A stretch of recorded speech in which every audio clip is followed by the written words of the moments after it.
Review materi hukum pidana lanjutan di bab 4, yaitu mengenai pengulangan tindak pidana atau residip. Pengertian residip: ketika seseorang yang melakukan tindak pidana dan telah dijatuhi hukuman pidana dengan suatu putusan atau vonis dari hakim yang telah mempunyai kekuatan hukum dan tetap, di mana kemudian melakukan lagi suatu tindak pidana tersebut. Jadi di sini pengertian residip itu hampir sama dengan concursus realis, yaitu melakukan lebih dari satu tindak pidana. Perbedaannya adalah dalam residip telah ada putusan hakim atau vonis yang mempunyai kekuatan hukum tetap yang berupa pemindanaan terhadap tindak pidana sebelumnya. Sedangkan dalam concursus realis belum ada putusan atau vonis yang berkekuatan hukum tetap. Di sini ada pembagian dari residip. Nah, yang pertama ada residip umum, yaitu semua pengulangan terhadap jenis tindak pidana apapun dan dilakukan dalam waktu kapan saja. Pengulangan merupakan alasan pemberatan, jadi tidak disyaratkan jenis tindak pidana yang dilakukan maupun tenggang waktu pengulangan. Dengan demikian tidak dikenal daluarsa. Residip atau pengulangan jenis umum tidak dikenal dalam KUHP. Yang kedua, ada yang namanya residif khusus, yaitu tidak semua jenis pengulangan tindak pidana merupakan alasan pemberatan. Pemberatan pidana hanya dikenakan terhadap pengulangan yang dilakukan terhadap jenis tindak pidana tertentu dan dilakukan dalam tenggang waktu tertentu. Jenis residip ini dikenal ialah yang dikenal di dalam KUHP. Dan Indonesia menganut residip khusus. Residip menurut KUHP, pengertian residip menurut KUHP, pengulangan atau residif tidak diatur secara umum dalam buku 1 KUHP tentang ketentuan umum, tetapi secara khusus untuk tindak pidana tertentu diatur dalam buku 2 dan buku 3 KUHP. Selain itu juga KUHP juga mensyaratkan tenggang waktu pengulangan tindak pidana tertentu. Dengan demikian KUHP mengenai sistem peradilan residif ini menganut, jadi di dalam KUHP kita itu menganut sistem residif khusus.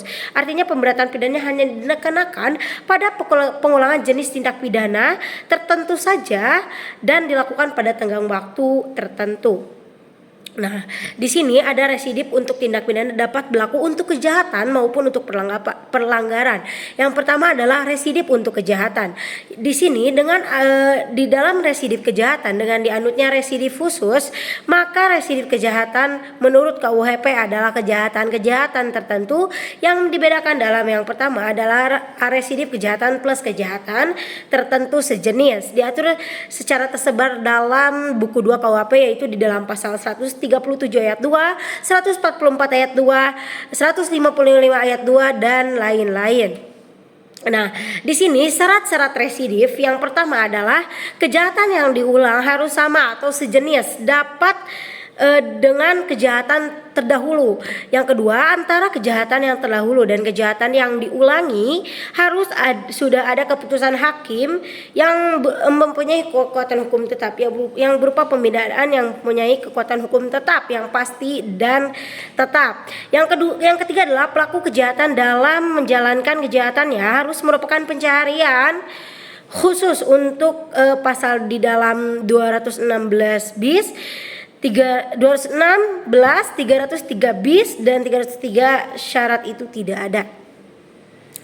Yang keempat, pengulangannya dilakukan dalam tenggang waktu tertentu yang disebutkan untuk pasal-pasal. Yang pertama 2 tahun sejak keputusan hakim yang pasti dan hukum tetap, yaitu ada dalam pasal 137, 144, 208 dan lain sebagainya.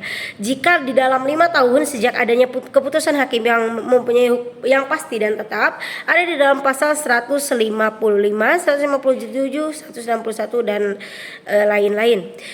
Nah, di sini tidak mungkin ada residip apabila satu, yang pertama, keputusan hakim tidak berupa pemidanaan melainkan pembebasan dari segala tuntutan dan pelepasan dari segala tuntutan. Yang kedua adalah keputusan atau putusan hakim masih dapat berubah dengan adanya upaya-upaya hukum yang berlaku, yaitu banding dan kasasi. serta VK. Yang ketiga adalah keputusan hakim yang berupa penetapan atau basiking. Misalnya, keputusan yang menyatakan tidak berwenangnya hakim untuk memeriksa perkara, atau keputusan tentang tidak diterimanya tuntutan jaksa karena terdakwa tidak melakukan kesalahan. Yang ketiga yaitu tidak diterima perkara karena penuntutannya sudah daluarsa. Yang perlu diperhatikan adalah bahwa saat pengulangan dihitung sejak adanya putusan hakim yang berkekuatan hukum tetap. Jadi tidak disyaratkan apabila jenis pidana yang dijatuhkan oleh hakim sebelumnya, dan juga tidak disyaratkan apakah pidana yang dijatuhkan itu sudah dijalankan atau belum, baik untuk sebagian ataupun seluruhnya. Pengenaan pemberatan pidana untuk residif kejahatan sejenis ini berbeda-beda, yaitu yang pertama dapat diberikan pidana tambahan berupa pelanggaran atau pencabutan hak untuk menjalankan mata pencarian. Yang kedua adalah pidananya dapat ditambah sepertiga, ada di dalam pasal khusus di dalam pasal 216.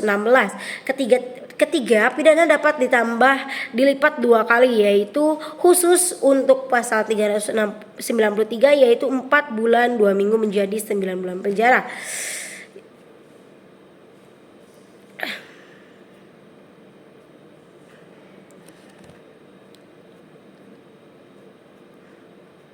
Selanjutnya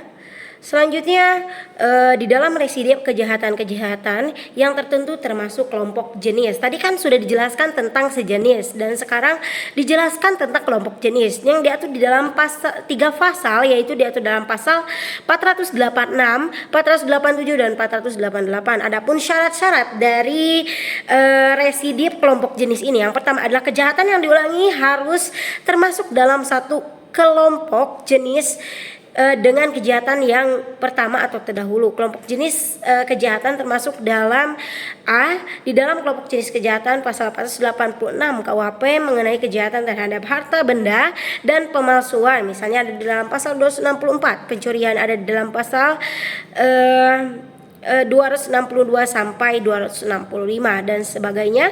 Dan kedua adalah kelompok jenis kejahatan pasal 487 KUHP mengenai kejahatan terhadap orang, misalnya penyerangan atau makar terhadap kepala negara atau pembunuhan atau penganiayaan dan lain-lain. Yang ketiga adalah kelompok jenis kejahatan dalam pasal 488 KUHP mengenai kejahatan penghinaan dan berhubungan dengan penerbitan atau percetakan, misalnya penghinaan terhadap presiden, atau misalnya penghinaan terhadap kepala negara sahabat, penghinaan terhadap penguasa atau badan umum dan sebagainya. Berdasarkan contoh-contoh di atas, maka kejahatan-kejahatan yang diatur dalam pasal 486, 487 dan 488 itu hanya kejahatan-kejahatan tertentu saja. Dengan demikian, maka dalam sistem KUHP tidak semua kejahatan berat dapat dijadikan sebagai alasan residip atau pengulangan untuk alasan pemberatan pidana. Yang kedua, antar kejahatan yang kemudian yang diulangi dengan kejahatan yang terdahulu sebelumnya harus ada putusan hakim yang berupa pemidana tetap, dan putusan hakim itu tidak berupa penetapan atau basiking. Yang ketiga, pidana yang dijatuhkan oleh hakim terdahulu haruslah berupa pidana penjara. Yang keempat, ketika melakukan pengulangan tindak pidana, tenggang waktunya belum satu. Yang pertama itu belum lewat 5 tahun, yaitu dihitung sejak menjalani atau seluruhnya sebagian dari pidana penjara yang dijatuhkan terdahulu. Yang kedua adalah belum lewat tenggang waktu daluarsa kewenangan menjalankan pidana penjara yang terlebih dahulu. Tadi mengenai tentang residip kejahatan, yang sekarang kita akan melanjutkan tentang residip pelanggaran. Diatur di dalam buku 3 KUHP, yaitu ada 14 jenis pelanggaran yang merupakan alasan pemberatan. Yang pertama ada di dalam pasal 489 tentang kenakalan terhadap orang atau barang. Yang kedua adalah pasal 492 mabuk di muka umum, merintangi lalin atau mengganggu ketertiban dan keamanan orang lain dan sebagainya, diatur dalam 14 jenis. Nah, di dalam syarat-syarat residip pelanggaran, yang pertama itu adalah pelanggaran yang dilakukan harus sama atau sejenis dengan pelanggaran yang terdahulu. Yang kedua, harus ada putusan hakim yang berupa pembedaan yang telah mempunyai kekuatan hukum tetap untuk pelanggaran yang terdahulu. Yang ketiga, tenggang waktu pengulangan belum lewat 1 atau 2 tahun sejak adanya putusan pembedaan yang telah mempunyai kekuatan hukum yang pasti dan tetap, yaitu belum lewat dalam 1 tahun untuk pelanggaran-pelanggaran untuk pasal 488 489, 492, pasal 495, 536, 541, 544, 545 dan 549 KUHP. Yang kedua adalah belum lewat 2 tahun untuk pelanggaran pasal-pasal 501, 512, 516, 517 dan 530. Berdasarkan uraian tersebut, maka pemberatan untuk pelanggaran yang pertama adalah pidana diganti atau ditingkatkan menjadi pidana kurungan. Pidana denda kurungan didapatkan jadi 2 kali. Nah, tadi sudah menjelaskan tentang residip kejahatan pelanggaran, dan sekarang adalah residip di luar KUHP.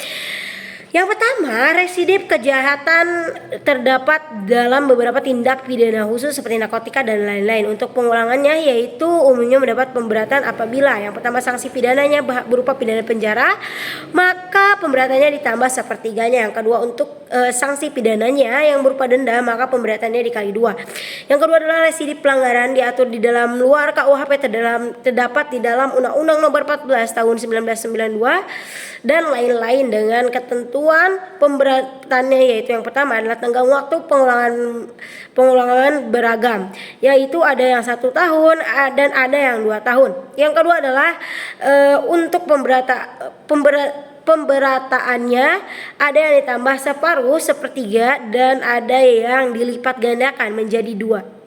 Sekian cukup dari review bab 4 tentang residif.